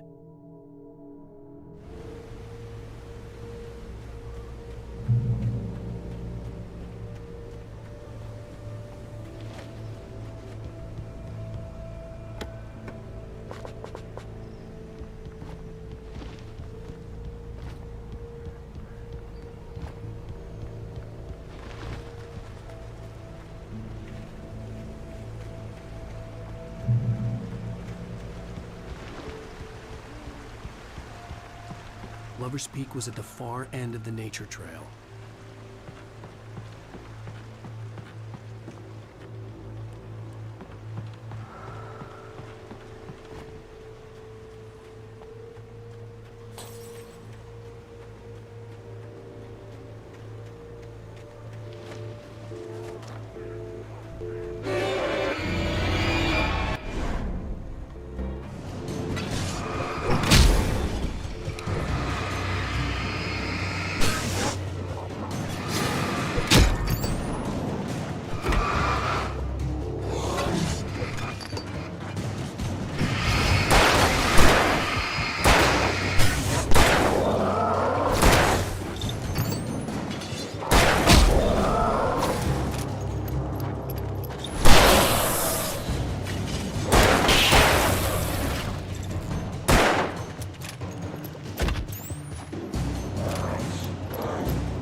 turned the corner, afraid of what the flashlight's beam might reveal. Suddenly, a roughly painted symbol of a torch glowed in the light. Behind it, hidden by a rock, sat a battered metal trunk. It was here for a reason, packed with supplies, batteries, flares, ammo, things you need to make it through the darkness of the night.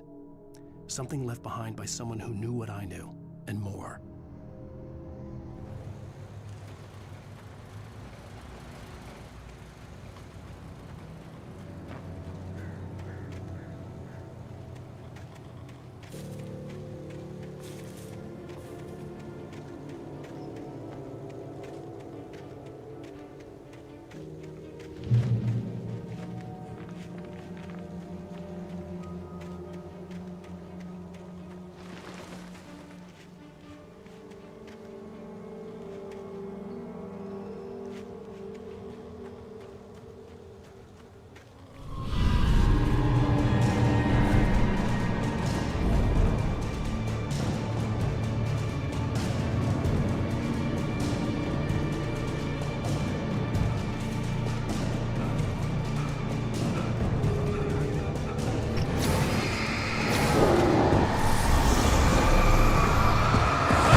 Agent Nightingale didn't want to be in Bright Falls.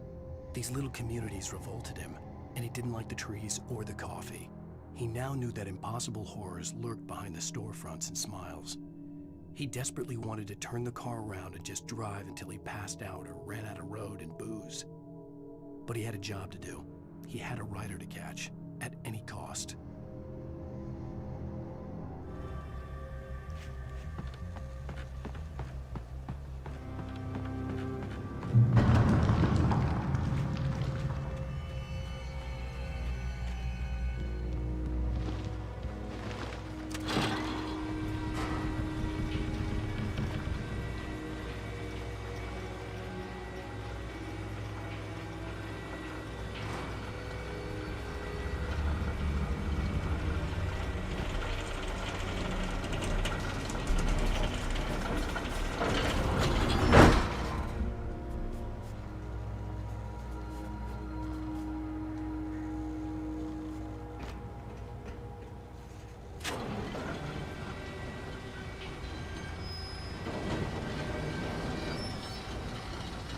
Shit.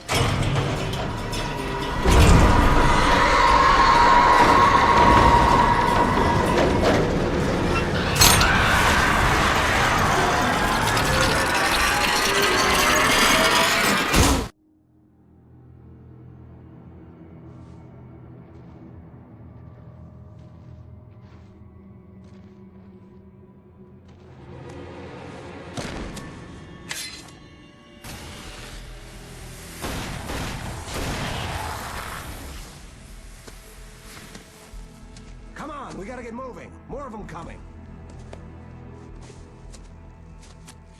That flashlight's kid stuff. The flares will keep the bastards away.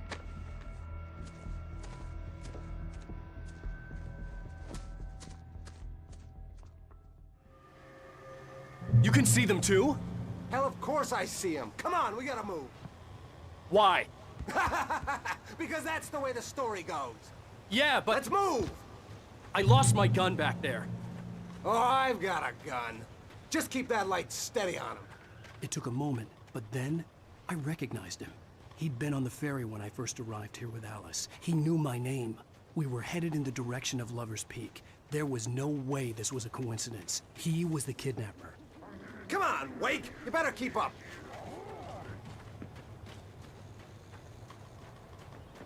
Hear that? Bring it!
Lover's Peak. Right up these stairs, Wake. Use the flares from the emergency box to hold them off while I get these boards off. Give me the gun. Yeah, no can do, Wake. Are you kidding? Give me the gun! No time for back.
Oh, you feeling better now, Wake? All cozy and safe.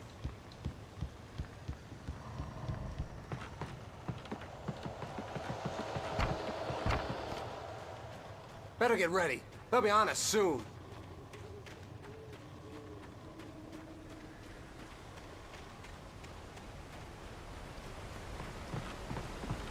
This is it, Wake. The last stand. There's more flares here. Get ready. We fight them as long as they keep coming. Give me the goddamn gun! They're coming! That's not how this goes. Get with the program, Wake.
Last stand. There's more flares here. Get ready. We fight them as long as they keep coming. Give me the goddamn gun! They're coming! That's not how this goes. Get with the program, Wake.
Last stand.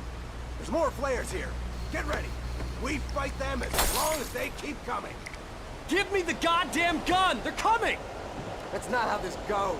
Get with the program, Wake.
Last stand. There's more flares here. Get ready. We fight them as long as they keep coming. Give me the goddamn gun! They're coming! That's not how this goes. Get with the program, Wake.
Let's cut the act now. Where's my wife? I knew you were gonna say that. I read it all before. You're a hell of a writer. Congratulations. You're gonna bring about something glorious and terrible once we get you some proper editorial control. What the hell are you talking about? Where's Alice? I want the entire manuscript, or she's gonna suffer bad. You touch her up.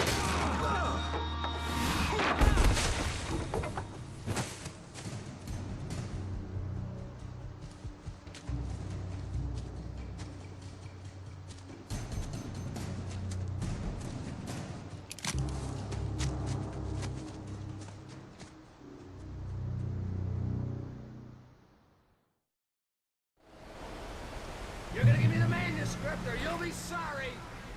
No! Come back here! I swear I'll kill you if you hurt Alice! Do you hear me? Come back here! He had Alice, and he wanted the manuscript because he thought it held some magical power. But I had no manuscript to give him.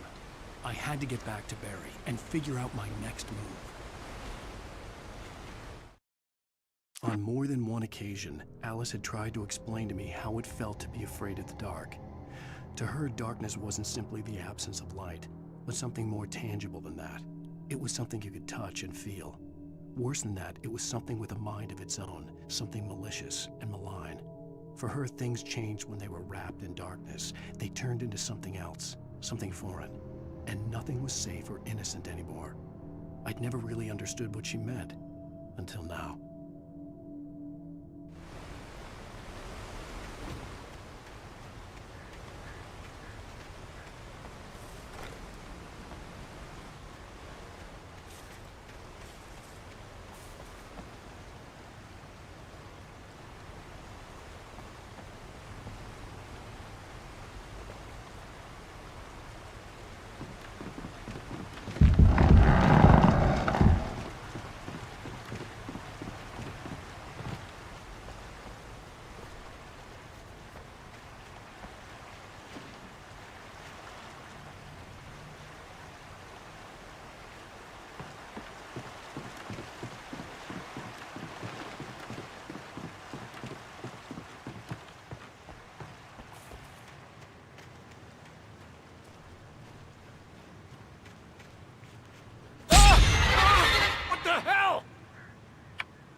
Rusty had warned me about these traps.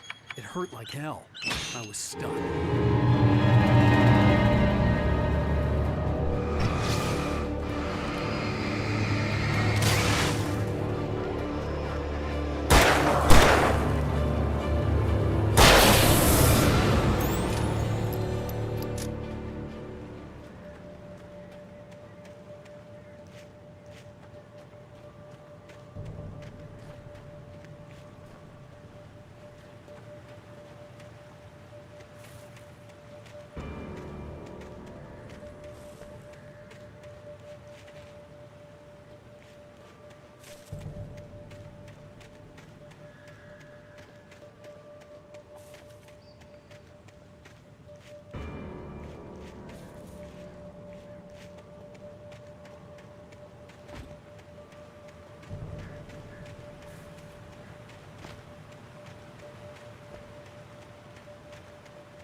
Sarah didn't care about the legal threats Wake's agent had made.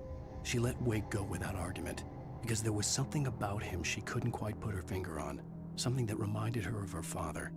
She didn't think Wake would hurt his wife. Then she thought about the way he waded into Hartman, that hair-trigger rage flaring up without warning.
else.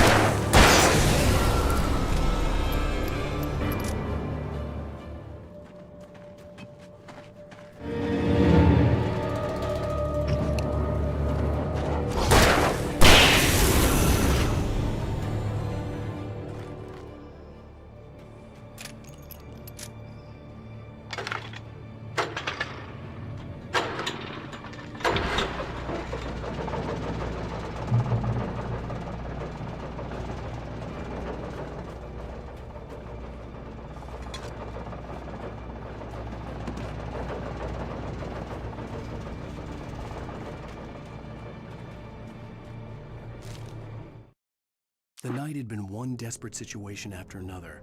I was exhausted, and my body felt as though it had been chewed up and spat out. The flashlight was heavy in my hand, and each pull of the trigger sent a painful shock up my arm. But I was finally out of the woods, and things were looking up.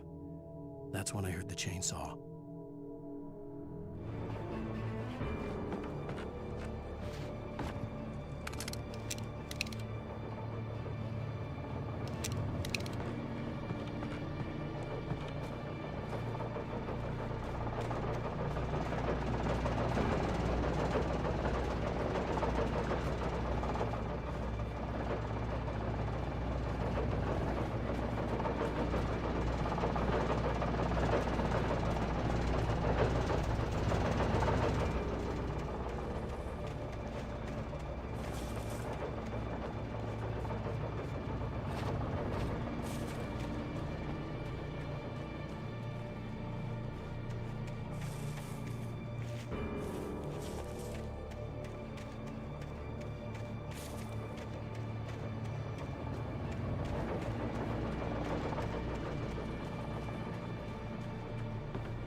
I had heard the plane fall. It made no sense. It was clear that it had just fallen, but it was very old and obviously hadn't flown in decades. Looking at it sent a shiver down my spine.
The logging site was a mess.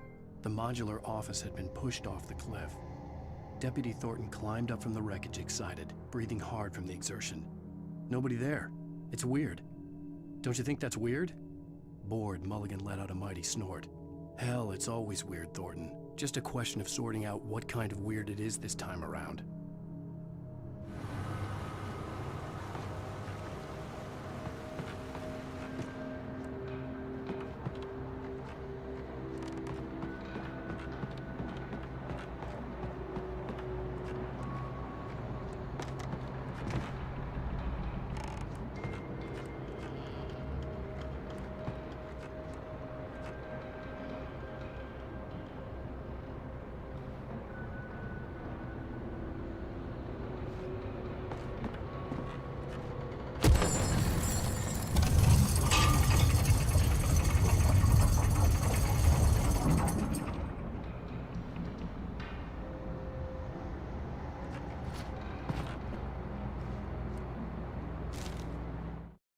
When Barry saw the darkness attack the visitor center, it made him a believer. The men Al said he'd shot, they hadn't been just locals on crank. Somehow the world had changed, like the channel had been switched without warning. You think you're watching a sitcom, and you're really watching a horror show. When the birds started attacking the cabin, Barry wasn't surprised, just terrified.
Beware of Widowmakers!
Shadows stirred and the wind picked up as I ran through the forest.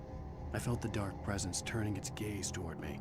Then the moonlight was blotted out by dark shadows that raced violently across the ground, moving too swiftly to be natural. Darkness gathered between the trees and melted again to reveal the Taken. No natural path had brought them here.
Logging is a hazardous occupation.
Barry? Ow! The porch is covered with birds. They've got all Hitchcock on me. Stay out of sight. I'm on my way. Don't open the door. What, am I crazy? Stay hidden. I'll be there soon. Just make sure you keep the lights on.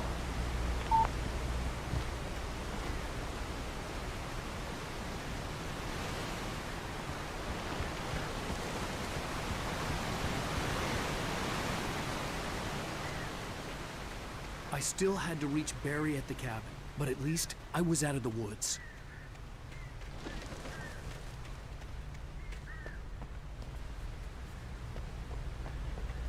to get the car from the locked garage. It would get me back to Barry faster, and the headlights were a welcome bonus.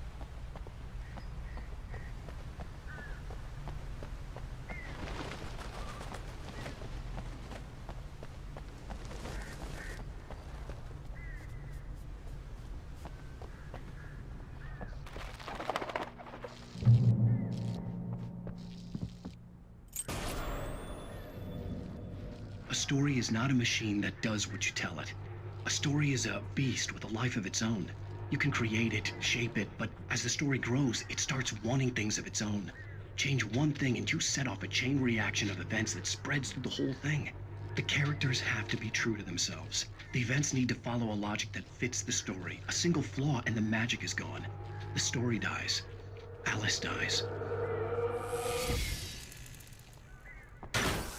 You can harm about nature and yourself.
The flare gun was probably the best weapon I could imagine against the dark things I was facing.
It was the kidnapper.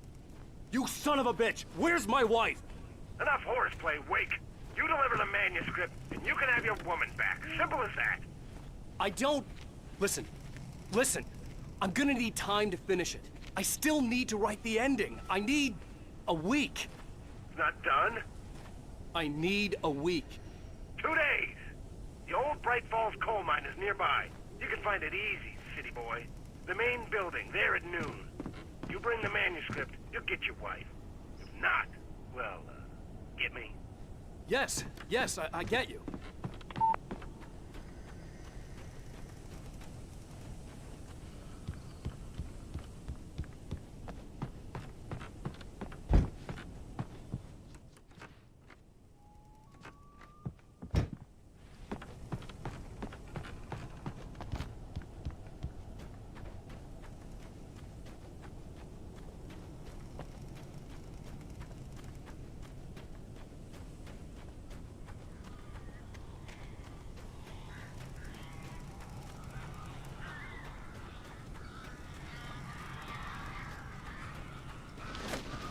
Barry had talked about birds over the phone.